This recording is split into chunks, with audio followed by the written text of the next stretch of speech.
Hello everybody and welcome back to another episode of the FIFA 21 Charlton Athletic Career Mode. Today is episode 10 and we've got a very interesting episode, as you can see by the title. We have an absolutely mental game at Portman Road against Ipswich. We have the FA Cup third round replay against Preston to get into. It's a very cram-packed episode with a lot of action and a lot of games to get through. So without any further hesitation, let's dive straight into the episode. Okay, so jumping into the first game of the episode, as I mentioned in the intro, we are taking on Preston North End in the FA Cup third round replay at Deepdale. If you didn't watch the previous episode, it was a fairly interesting game. Charlton, we had a mixed team. We had a couple of the first team squad and also some of the second string squad, some of our reserves, and we did the exact same for this team as well, lined up in the similar fashion. And as you all know, it was a 2-2 draw at the Valley. And I have to be honest with you, in this replay at Deepdale, it was a very similar story. And I mean, it was cardboard copy, the exact same game. As you saw there, Preston had a great opportunity to take the lead through Jaden Stockley, just headed over the bar. And then not long later, just going into the half-hour mark, Preston take the lead, just like they did at the Valley. A really quick goal, as Charlton did give the ball away. I think it was for Alex Gilby there. We tried to play the ball out from the right-back position into the middle. Gilby lost possession, and then they played two quick passes straight into our goal. As you can see there, it was Alex Gilby that made the mistake, and Tom Barku's in there gets put through way too easily and drills in a simple finish. Mark Alvarado had no chance to save that. But like the game at the Valley, like in the original round 3 game in the FA Cup, we did grow back into the game after we conceded. As you can see here, Charlie Kelman with a superb opportunity to bury it into the far corner on the left foot, just missing the post there. And then approaching half-time, we do look for the equaliser. Kelman plays in Connor Washington, and he buries it into the bottom corner. The League One side are back level against Preston, just like we did in the original game at the Valley. It was a very tight affair going into the second half. As I say, Preston completely controlled the game in the opening minutes, but after we conceded, like we did at the Valley, we grew back into the game, and eventually we did get the equaliser before half-time. A really well taken goal there by Connor Washington, a really good finish. And just before half-time, in additional time, we did have one more opportunity to take the lead. Alfie Doughty bursting down the left-hand side using his pace, crosses it into Kelman, and it is an excellent save from Connor Ripley. I've no idea how Kelman's not found the back of the net. But not that that would matter anyway, as minutes into the second half, it is him, like at the Valley, that would give the Addicts the lead. He scored at the Valley to make it 2-1, and he's done the exact same thing at Deepdale. Missed opportunity there in the first half, but he done really well there to pick up the ball, spin past his man, run through, uses his pace to shield his way through the team, and blasts it at the near post to make it 2-1 to Charlton. And we're thinking now is the perfect chance to try and get through into the next round of the FA Cup. But Preston do get the equaliser. They absolutely breeze past Seijun Fujimoto, our Japanese lord, and Preston do get the equaliser there. They just absolutely breeze past us like we weren't even there. Fires home, just like they did at the Valley. Daniel Johnson did get the equaliser for them at the Valley, but at Deepdale it is one of their other boys. I don't actually know what his name was. Now, as you can see, we do head into extra time. We took it to extra time. Philip Gorobek, who come on at half-time, puts in Erhan's Tuma with a cross, who also come on, but an absolutely shocking header. The Turkish Messi there, about 5'3" he is. Absolutely terrible header, which was expected. And in the second half, we did have a great opportunity for Philip Gorobek there, and he does fire wide. A really disappointing opportunity. But in the 119th minute, Preston very nearly won it through Daniel Johnson. Absolutely hammered it at the edge of the area and just missed the post. So it goes to a penalty shootout. Daniel Johnson for Preston Panenkas it into the bottom left-hand corner. Oztuma, the skipper for the game, he scores, makes it 1-1. Then it is Alan Brown. He also puts it left. Mark Alvarado sent the wrong way. Charlie Kelman goes top corner and hits the crossbar. Gutting for him, and then they score their third penalty. Harry Anderson, bottom left, yep, converted. Very good penalty from him. Preston's fourth penalty down the middle. We're really struggling at the moment. We need to score this to stay in the shootout. Luke Hemerick only just puts it in. The keeper got very close, but unfortunately, Emil Rees sends Mark Alvarado the wrong way, and Preston win 5-3 on penalties. Charlton's FA Cup dream is over. We've done very, very well. The reserve squad that we're in alongside the first teamers really did well, and it really was a difficult game for us, and unfortunately our FA Cup journey comes to an end. But we go straight into the next game here in League One away at Rochdale. A very snowy affair. Pitch lines obviously being orange in this year's game, so you can see the pitch better. As you can see there, Vajiria Kenabiri there with a great opportunity to make a 1-0. Unfortunately, he is caught offside. This game was quite a frustrating one. We did have very good opportunities right at the start of the game. Harry Anderson here plays in a Kenabiri, and a great save there from their keeper. I've no idea how Kenabiri's not scored. And then Chuckson-Ike is put through as well with a great long ball, and the keeper makes another save. I remember at the Valley earlier on in the season where Rochdale just had so many opportunities, and Rochdale's keeper was just constantly saving them. Rochdale have an opportunity of their own here in the 23rd minute, and then all of a sudden Akin Famawo, who I did give a chance in this game, I gave him an opportunity to start, gives a penalty away. And as you can see here, I'm not entirely sure where the penalty is, to be totally honest with you, or how that is a penalty. Literally just kicked him afterwards and he just stumbles a little bit. But not that it matters anyway, as Ben Amos pulls off a ridiculously good save to deny Stephen Humphreys. I have no idea how it was a penalty anyway. I honestly have no idea. Never a penalty in my opinion, but as I said, it was a very frustrating game. We had so many opportunities early on in the game to take the lead, but we eventually do through Chuckson-Ike with a little bit of luck, I have to say. Turns his man. It does take a little bit of a niggle off the Rochdale player, but it falls kindly back to Anike, and he places it into the bottom corner to put the Addicts 1-0 up. Thank God that we took the lead there and then, because honestly we had so many opportunities. Vajiria Kenabiri with 2, Anike with a really good one. Their keeper was just outstanding in the opening minutes, like he was at the Valley when we drew 2-2, I believe. But it's a very well taken goal away from Anike. As I say, got a little bit lucky off the defender there.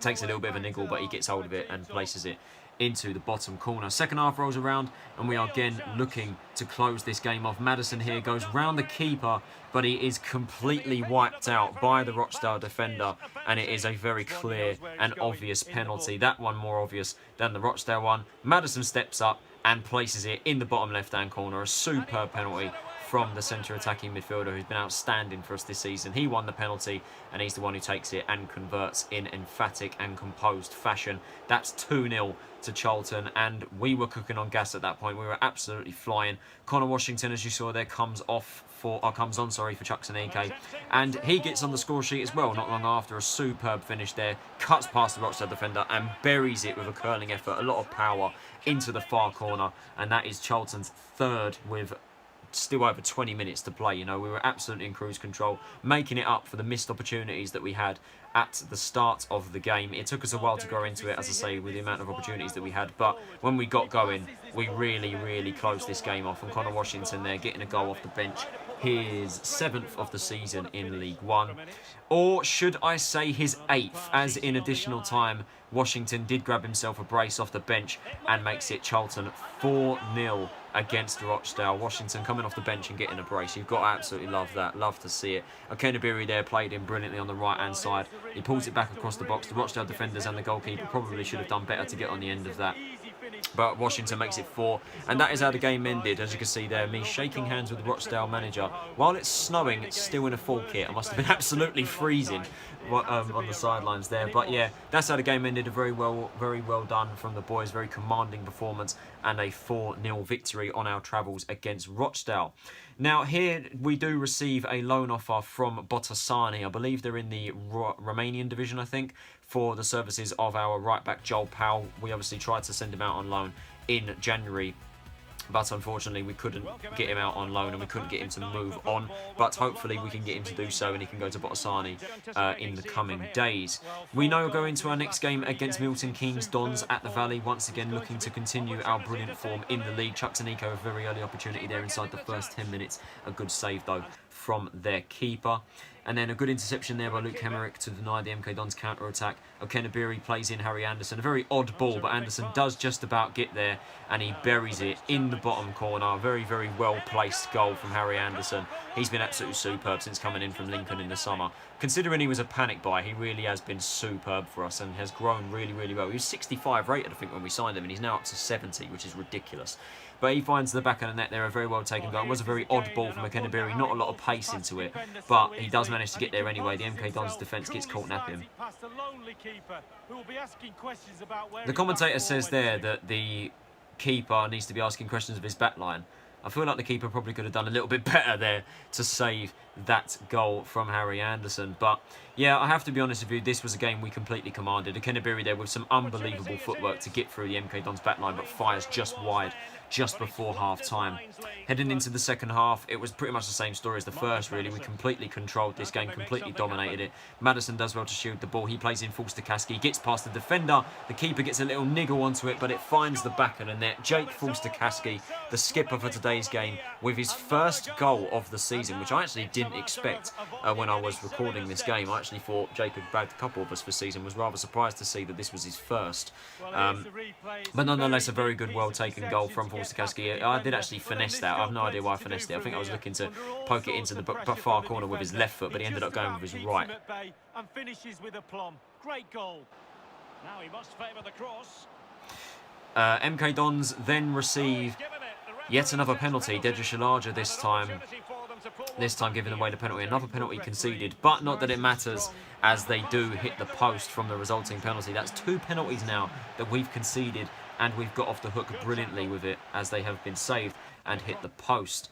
But as I say, Charlton completely controlled this game. We absolutely dominated this one and thoroughly deserved our victory. Fajiri Akenabiri now gets played through.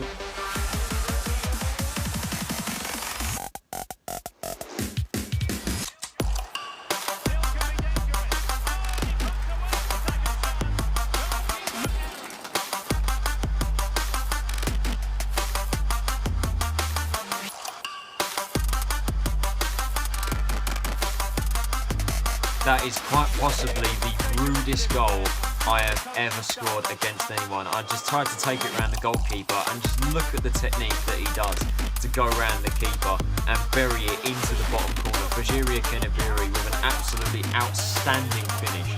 And that is how the game ended. Charlton 3, MK Dons 0 at the Valley.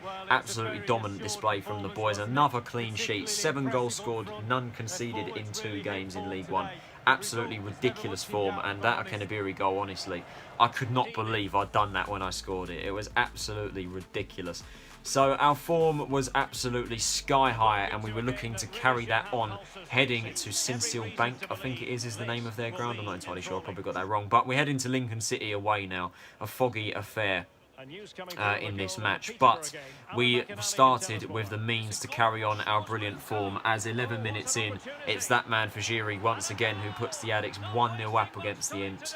An absolutely superb, well-taken finish there from Akenabiri, just places it into the bottom corner. A great little counter-attacking goal there. Josh L, originally from left-back, plays it into, I think it was Johnny Williams who played it into Anike. He played in Marcus Maddison, who darted forward. First time pass to Akenabiri, and he places it into the bottom corner. A really, really superb goal. We do give Lincoln a free kick, though, through this challenge from Ryan Innes, who has been superb since coming into the side after Jason Pearce was sold to Brentford. But he does give a penalty away. He does give a free kick away, sorry, in this situation. And despite having Oshilaja on the line, George Grant does find the back of the net. Not long after we took the lead, Lincoln get back into the game with an astonishing free kick. As I say, with Oshilaja on the line and Amos in goal, I was rather surprised for it to loop over both of them and in the back of the net. But it is a really good free kick. There is no way you're stopping that. It's an absolutely outstanding strike. And we're thinking, okay, we've got a bit of a game in our hands. We've got a bit of a challenge. And Lincoln, as you can see here, we're coming forward with the means to cause an upset and to stop our good run of form. As you can see, they're played through here, but a great tackle there by Deji Oshilaja, and it is cleared through Ryan Innes. Hemerick now has an opportunity to counter-attack. He plays in Harry Anderson, then to Akenabiri, who has a chance to turn and run. He plays in Maddison.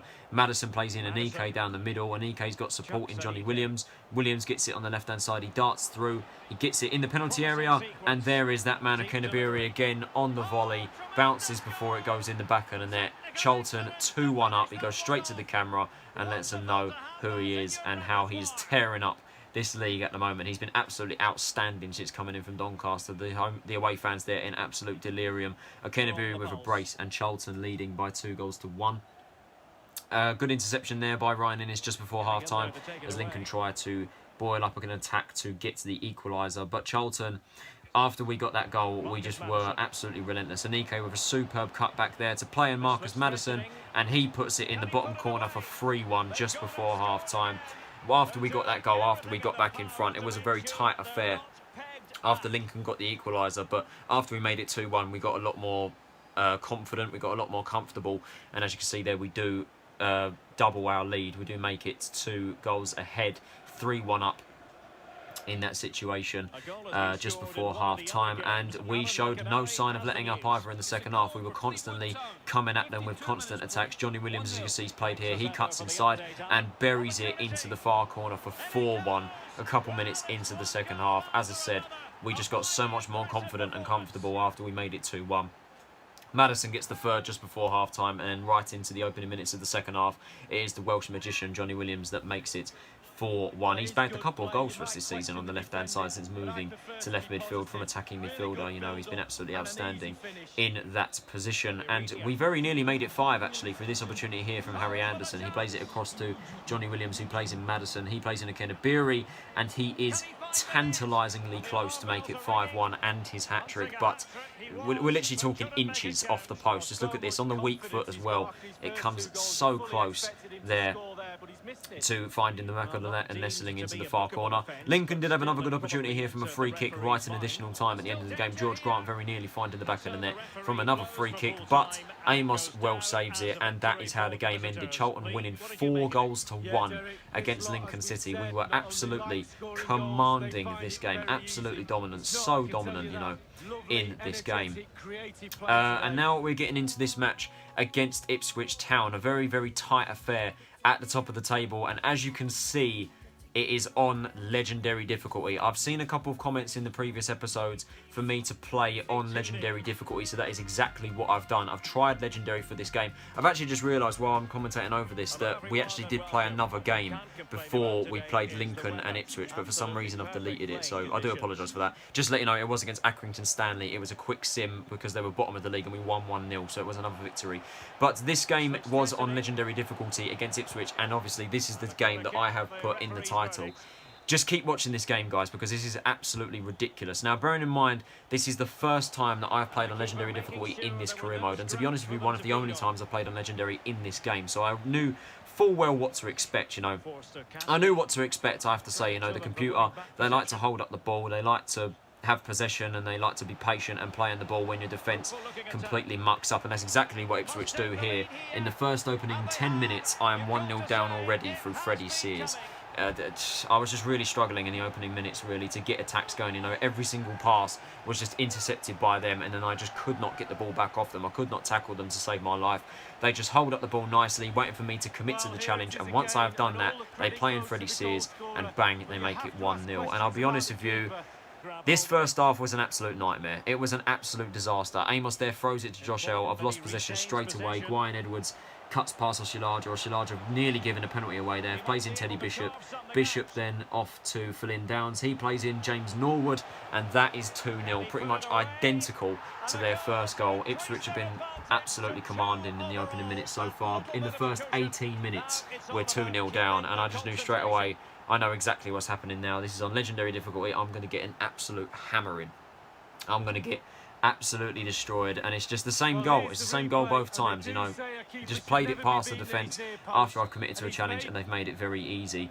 And it just did not get any better. Just look, they played a long ball in there, waited patiently for Gwyn Edwards, and he beats both Josh Earl and Ben Amos at the near post, and that's 3-0, 6 minutes after they'd made it 2. We were right up against it, man, and as I say, it was on legendary difficulty, so I'm not entirely surprised that I was getting a battering. I just need to play on this difficulty a lot more often to try and get used to it, but we were 3-0 down against a promotion rival. I'll say 3-0, make that 4-0. As you can see there, we made an interception from the corner, from the shot there, sorry. The resulting corner, though, does find the back of the net. It finds the back of the net. I think that's Norwood again, makes it 4-0 to Ipswich, and it's not even been the half time yet. We're literally in the first half hour, and we're 4-0 down to a promotion rival. Ipswich Town absolutely battering us. We done well to make the block there from the resulting tackle, even though we lost the ball completely. You know, they played the ball into us. We intercepted the pass, and they intercepted it straight away. The shot was blocked, and then the resulting corner went in. However, we do get back into the game. We do get a little bit of a consolation goal through who else but Frazieri Kenabiri, an outstanding strike on the weak foot into the far corner. A brilliant finish. To be honest with you, he was the only saving grace that we had in this game. Literally just got the ball to him and we just had to sprint through the Ipswich defence and they just could not handle him. In this situation that we play him in here for Anike, he just runs past this defender. I think that's Enciala. We have a shot at the far post and it's a brilliant, well taken finish there into the far corner. And a Kenabiri was, to be honest with you, our only saving grace. I was just skipping the replays, to be honest with you, at this point because I was just so frustrated that I was 4-1 down before half time. I mean 5-1. 5-1 down. 5-1 down at half time. Freddie Sears and James Norwood getting a brace. I was just so frustrated at this point because I honestly just could not be asked to carry on playing the game.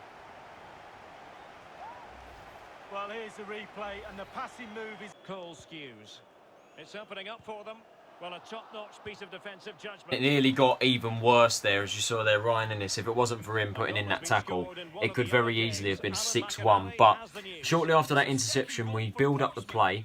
We try to get forward here. We play on Kenabiri on the right-hand side. He looks to go for a cross, does he? Yep, he crosses it in. It misses Chucks Anike, only as far as Vincent Young. Maddison knocks it back in, and Anike somehow, after a bit of a scrap, buries it in the bottom corner, volleys it in the back of the net for 5-2. Now, we were thinking, okay, just another consolation goal at this point, but no. We kept coming back. We kept coming back at Ipswich. I don't know what it was in the second half. I really just got used to Legendary for some reason. As a Kenabiri with a well-taken goal there, really well done, really good composure to cut past the Ipswich defence. And a brilliant finish on the weak foot again to make it 5-3. Now we're talking. Now we're back in this game. And like I said, we just kept coming back. I don't know what it was. In the second half, we just hit them constantly. Marcus Maddison here in the 82nd minute gets put through. Is he going to go for goal? He beats the keeper at the near post. And that is 5-4. Charlton back in the game, well in contention here to really truly get back into this game. Maddison beats the keeper at the near post, which you really should not be doing. The keeper's got to do so much better there, but Maddison puts so much power into that. And I honestly could not believe what I was doing. I don't know how I got back into this game in the second half. I don't know what I done in that second half, but I managed to get back in the game, and Legendary really was getting accustomed to. We really was coming at them. Now, as you saw in the title, this was a 10-goal thriller. So, did Ipswich make it 6-4, or did we pull off a miraculous comeback? Maddison now, inside to Gilby, it's intercepted, but it comes only as far as Ryan Innes. Now to Alfie Doughty, inside to Maddison, plays in Alex Gilby. Gilby runs through, Gilby! Can he take advantage? It's in! I don't believe what I've just seen. Just look at the celebration. Absolute scenes in the away end. Charlton, who were 5-1 down at half-time on Legendary difficulty, have come back and stunned Ipswich Town to make it 5-all, and in unfamiliar circumstances, as Alex Kilby, of all players, with his first goal of the season. We had Jake Forster-Kaski get his first against MK Dons. Gilby grabs his first against Ipswich, and that is how the game ends. A 90th minute equaliser. What a game. I've gone straight down the tunnel. I don't know why. I should be congratulating my team on such an unbelievable comeback. Just ridiculous. I celebrated that like it was a win, honestly. On Legendary difficulty, to be 5-1 down at half-time is embarrassing. But to come back and make it 5-all, for me, is ridiculously good, because I am absolutely shocking at this game. But honestly, I could not believe what I had done. 5-all against Ipswich. Probably the game of the series. Absolutely ridiculous. So, that is the end of the games in this episode, and as you can see here, this is the league table after that episode. We are top of the league, 7 points clear of Wimbledon with a game in hand. 78 points is what we're on. Wimbledon obviously on 71. Peterborough, Ipswich, Oxford and Fleetwood occupy the playoffs. It is getting quite tight down there, as you can see. Peterborough have a slight advantage over the rest of them, but it is very, very close. You can see, look at the top six, and then Lincoln and Portsmouth not too far behind them, and you've also got Wigan in the mix, Burton as well, Sunderland not too far behind, and then Blackpool as well, who aren't too far behind them as well. They've got a little bit to go though, and as we scroll further down the table, you know, Hull in 16th is absolutely ridiculous, and in the bottom four it is Plymouth, Rochdale, Gillingham and Accrington, who just look doomed, to be honest with you. They have been all career mode. So guys, that is it for today's episode of the FIFA 21 Charlton Athletic Career Mode. I hope you guys did enjoy it. If you did, can you possibly leave a like, subscribe if you're new around here, and turn on those post notifications so you're notified of when I post. I hope you guys are enjoying the new format, without the face cam. I tried it for the first time on episode 9, and you guys did seem to like that system, so we're going with it again in today's episode, and we'll be doing the same thing for episode 11, which I'm actually about to do the voiceover for now. We've already got the footage recorded for that, so it's a lot more quicker with this system to get the videos out, which is what we like at the end of the day. So this has been Tyler Rowlinson. Have a nice day, and I will see you all in the next video. Take it easy, stay safe, and I will see you all later.